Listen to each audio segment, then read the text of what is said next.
할렐루야, 반갑습니다. 성도 여러분.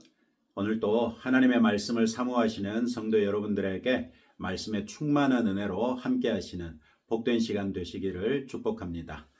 오늘 우리가 함께 묵상하는 하나님의 말씀은 누가복음 9장 1절부터 17절까지 말씀입니다. 오늘의 성경에서 예수님은 제자들을 파송하시고 제자들의 사역에 대한 소문 때문에 분봉왕 헤롯은 예수님의 정체를 궁금하게 여기고요.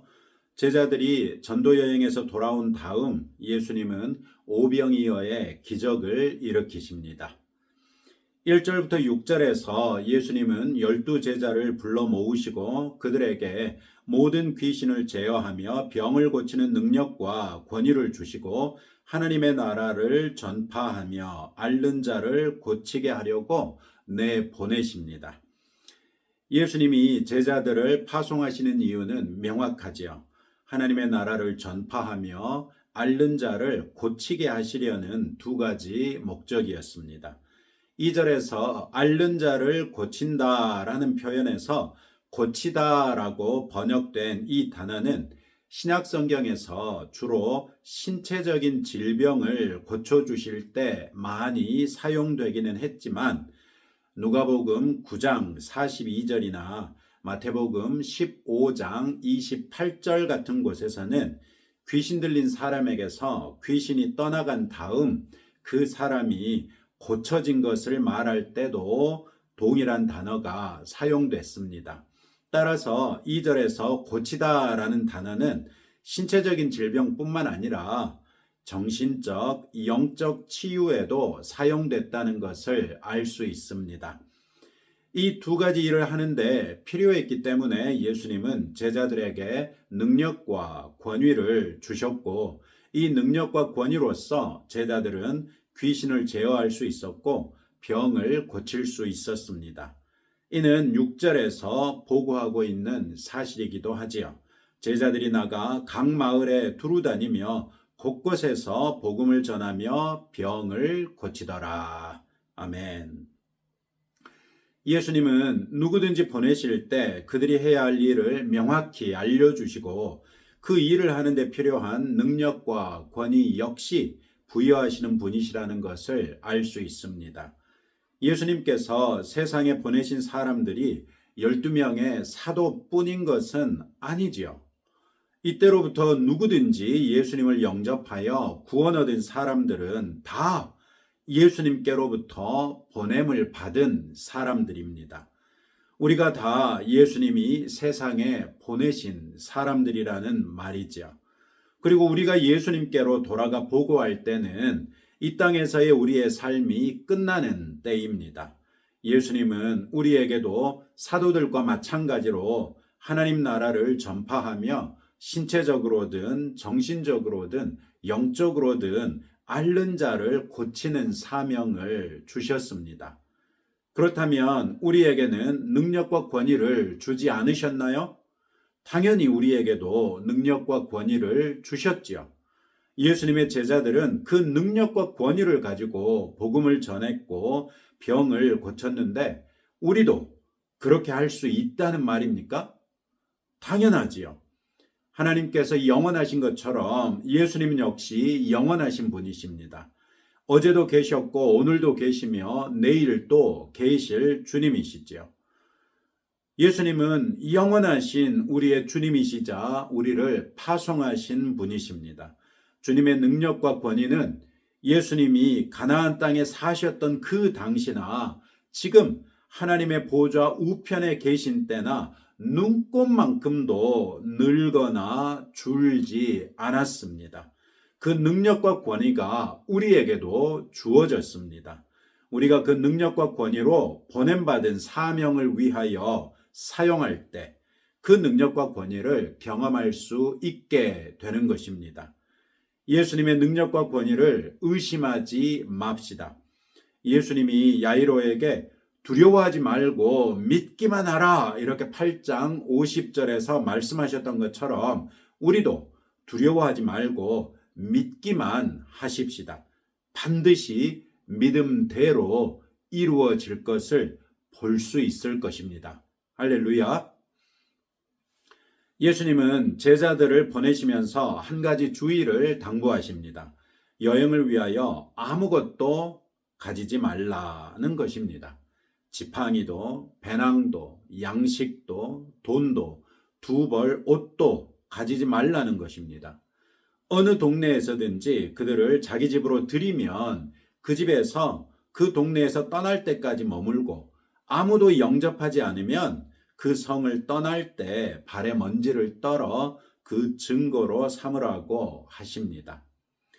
예수님은 쉽게 말씀하셨지만 제자들이 그것을 실천하는 것이 쉬웠겠습니까? 물론 그 당시 환대는 율법의 요구였기 때문에 일반적으로 환대했습니다. 제자들에게는 아무것도 보장되지 않았지만 아무것도 가지지 말라고 하시는 것은 당황스럽지 않았겠습니까? 예수님은 아무것도 가지지 말라는 말씀 뒤에 영접하는 집이 있을 것을 말씀하심으로써 제자들에게 그래, 한번 해보자, 이런 마음을 심어주셨죠. 어떤 마을을 가든지 제자들을 환대하면 그 집에 머물며 그 동네에 복음을 전하고 사람들을 고치면 되고, 아무도 환대하는 사람이 없다면 동네 어귀에서 발에 먼지를 떨면서 나는 분명히 이 동네에서도 복음을 전하고 사람을 고치려고 했는데 당신들이 나를 영접하지 않은 것이다, 이렇게 선언하면서 떠나면 그만입니다. 이런 일을 간단하게 정리하자면 박화묵 선교사님을 통해 우리의 귀에 딱지가 앉게 했던 아니면 말고입니다. 아니면 말고의 실천은 놀랍게도 자신의 무능을 인정하면서도 주의 뜻이면 이루어질 것이라는 믿음의 표현이기도 합니다. 우리가 나 자신의 능력을 믿으면 반드시라는 함정에 걸려 낭망하고 좌절하게 될 것입니다. 이에 반해 아니면 말고라면 그저 나는 내 할 일을 할 뿐이고 믿고 말고는 하나님께 달린 일이라고 생각할 수 있기 때문에 설령 전도의 열매가 없더라도 나는 계속해서 또다시 내가 해야 할 일, 즉 전도를 할 수 있게 되는 것이죠. 그것이 주님이 우리를 세상에 보내신 뜻입니다. 우리의 능력이 아니라 주님이 주신 능력과 권위로서 복음을 전하고 사람들을 고치라는 것입니다. 내 능력으로서는 할 수 없으나 주님의 능력과 권위라면 하지 못할 일이 무엇인가 하는 담대한 믿음을 주님이 요구하십니다. 여러분은 주님의 요구에 응할 마음가짐이 되셨습니까? 7절부터 9절에서는 분봉왕 헤롯이 등장합니다. 그는 헤롯 안티파스인데 자신의 근친 상간을 책망했던 세례 요한을 가두고 마침내는 죽인 사람이었습니다. 예수님의 제자들의 사역에 관한 보고가 올라오는데 덩달아 예수님에 대한 세간의 인식 역시 함께 전해집니다. 어떤 사람은 요한이 죽은 자 가운데서 살아났다고 말하고, 어떤 사람은 엘리야가 나타났다고 말하고, 또 어떤 사람은 옛 선지자 중에 한 사람이 다시 살아났다고 말합니다. 그는 예수님에 대하여 이 사람이 누군가 하는 궁금증 때문에 예수님을 만나고자 합니다. 누가는 사건의 전개에 그다지 중요하지 않은 헤롯 안티파스를 등장시켜 그의 궁금증, 이 사람이 누군가라는 질문을 강조합니다. 이는 예수님의 제자들이 갈릴리 호수에 광풍과 물결을 잠재운 예수님에 대하여 가졌던 질문이었고, 예수님이 죄를 사한다고 선언하셨을 때 바리새인들과 서기관들이 가졌던 질문이었으며, 기록되지 않은 무수히 많은 사람들이 예수님의 사역을 보면서 공통적으로 가졌던 질문입니다. 물론 우리 시대에도 성경을 읽는 누구든지 이 예수가 누구이기에 이런 일이 있을 수 있는가라고 동일하게 질문하는 것이기도 합니다. 누가는 이 질문을 의도적으로 부각시키면서 우리에게 당신은 예수님을 누구라 생각하는가라는 질문을 던지고 있는 것이죠. 지금까지 누가가 기록한 모든 일들을 실제로 행하실 수 있는 분이라고 생각하는가 묻고 있습니다. 앞으로 우리가 누가복음서에서 읽게 될 모든 사건을 실제로 행할 수 있는 분이라고 당신은 믿느냐고 우리에게 묻고 있습니다. 실로 이 질문은 우리 구원의 본질을 꿰뚫는 질문이죠. 예수님, 그분은 하나님의 아들로서 우리의 죄와 죄과로부터 우리를 구원하기 위해 우리에게 오신 분이시죠. 이 주님에 대한 인식과 믿음만이 우리를 참 구원에 이르게 한다는 것을 다시 한번 상기하시기 바랍니다. 10절부터 17절에서는 오병이어 사건이 기록되어 있습니다. 제자들이 전도 여행에서 돌아와 예수님께 보고하고 예수님은 그들을 데리고 벳세다로 이동하십니다. 어김없이 사람들이 몰려들었습니다. 예수님은 그들에게 하나님 나라의 일을 이야기하시며 병 고칠 자들을 고치셨습니다. 날이 저물어 가자 제자들은 사람들을 마을과 촌으로 두루 보내어서 먹고 마시게 합시다 이렇게 제안합니다. 그러나 예수님은 너희가 먹을 것을 주라 이렇게 말씀하십니다. 마가복음 6장 37절에 보면 예수님의 이 말씀에 한 계산이 빠른 제자가 우리가 가서 200데나리온의 떡을 사다 먹이리까 라고 여쭙습니다. 제자들은 지금 그들이 있는 곳이 빈들이니 아무것도 없다는 것을 말씀드리는 것입니다.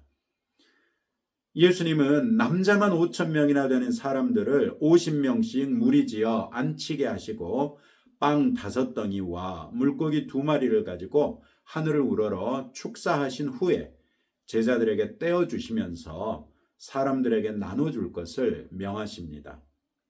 놀랍게도 17절은 먹고 다 배불렀더라. 그 남은 조각을 12바구니에 거두니라. 이렇게 그 결과를 말해주고 있습니다. 예수님과 제자들의 차이가 보이시나요? 첫 번째 차이는 예수님이 본 것과 제자들이 본 것입니다. 예수님은 5,000명, 남자만 5,000명이나 되는 무리를 눈에 담으셨는데 제자들은 빈들을 보았습니다. 예수님이 본 것은 5,000명으로 가득한 들이었는데 제자들은 텅 빈, 그래서 아무것도 할 수 없는 그런 들을 본 것이지요.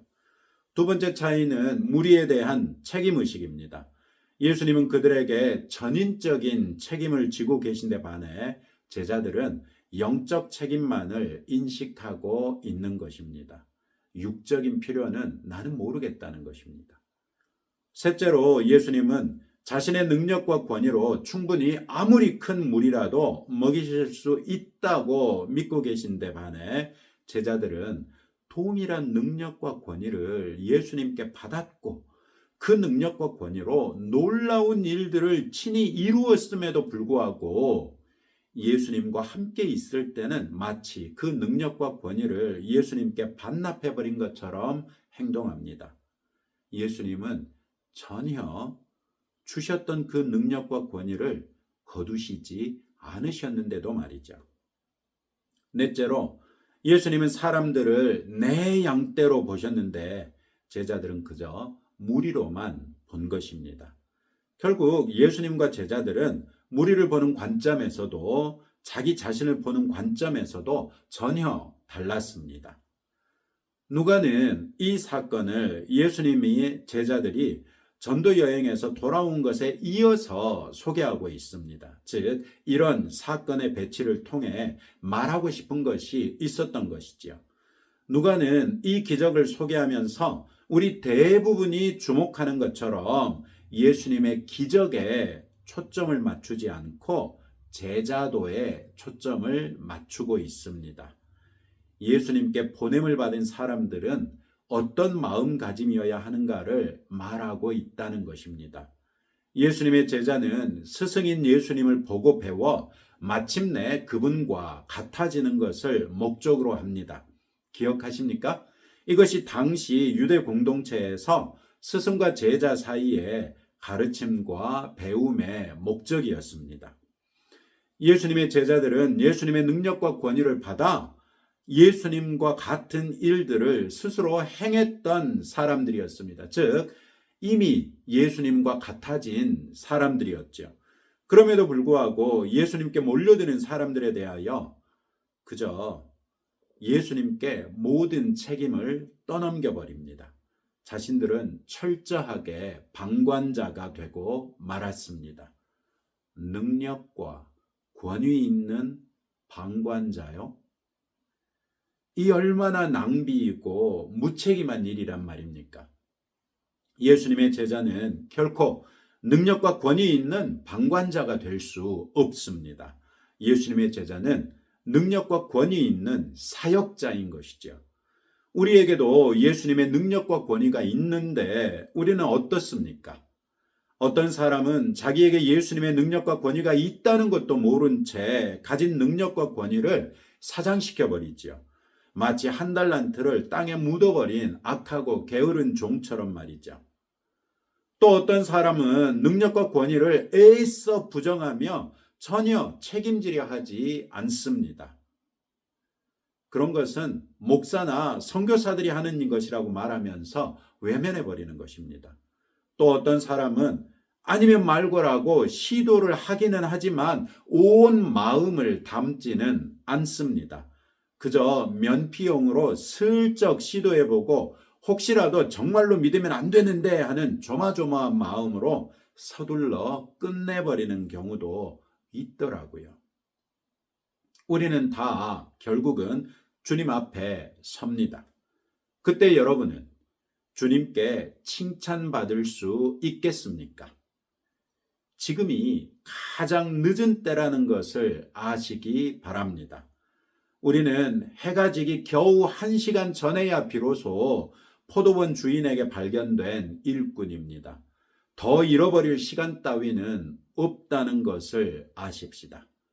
1시간밖에 남지 않았으니 더욱 열심히 일하는 주의 제자들이요 사역자들이 될 수 있기를 주님의 이름으로 축복합니다.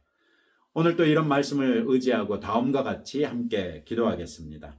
예수님이 우리에게도 주신 능력과 권위로서 하나님의 나라를 선포하고 사람들을 고칠 수 있도록 기도하시고 내 능력이 아니라 주님의 능력으로 하고 나는 그저 내게 기대하시는 일을 할 뿐이라는 마음가짐으로 전도에 힘쓰도록 기도하시고 예수님의 제자로서 주님 앞에 다시 설 때 칭찬받는 제자가 되기를 간절히 소망하면서 마땅히 해야 할 일에 게으르지 않도록 기도합시다.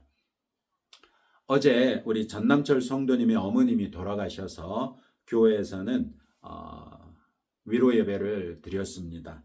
안타깝게도 예수님을 믿지 않고 돌아가셨는데 그래도 장례가 평안히 끝나고 가족들에게 위로가 임할 수 있도록 기도해 주시면 감사하겠습니다. 또 우리 나라를 위해서도 함께 기도합시다.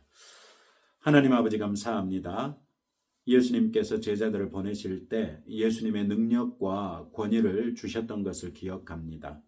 동일한 예수님을 우리의 주님으로 영접하고 우리 스스로를 주님을 주님이라 부르는 순간 우리는 예수님의 종이라고 인식합니다. 우리가 예수님께 보냄받은 사람들이라는 것을 인정하게 하옵소서. 우리를 보내실 때 우리에게도 예수님의 권위와 능력을 주신 줄로 믿습니다. 주께서 허락하신 그 능력과 권위로서 하나님의 나라를 선포하고 사람들을 고칠 수 있는 주의 제자들이 되게 하옵소서. 내 능력으로 하는 것이 아니라 주님의 능력으로 하게 하시고 나는 그저 내게 기대하시는 일을 할 뿐이라는 마음가짐으로 겸손하게 최선을 다하여 전도에 힘쓰게 하옵소서. 우리가 주님의 제자이오매 주님 앞에 다시 설 때에 칭찬받는 제자가 되기를 원합니다. 마땅히 해야 할 일에 게으르지 아니하게 하심으로 주님께 칭찬받는 주의 제자여 종이 되게 하옵소서. 전남철 성도님의 어머님이 돌아가셨습니다.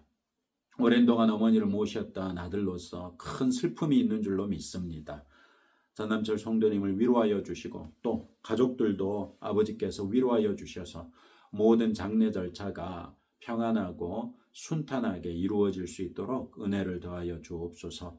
이제 남은 형제들과 남은 가족들이 서로 우애하며 가족의 끈끈한 정을 더욱 돈독하게 할 수 있도록 복과 은혜를 더하여 주시되 그 가족 안에 우리 전남철 성도님 그리스도 예수의 복음을 가진 분이시오매 한 분 한 분 전도하게 하시고 전도할 때마다 들리게 하시고 믿어지게 하셔서 우리 전남철 성도님이 크고도 놀라운 것을 경험하게 하옵소서.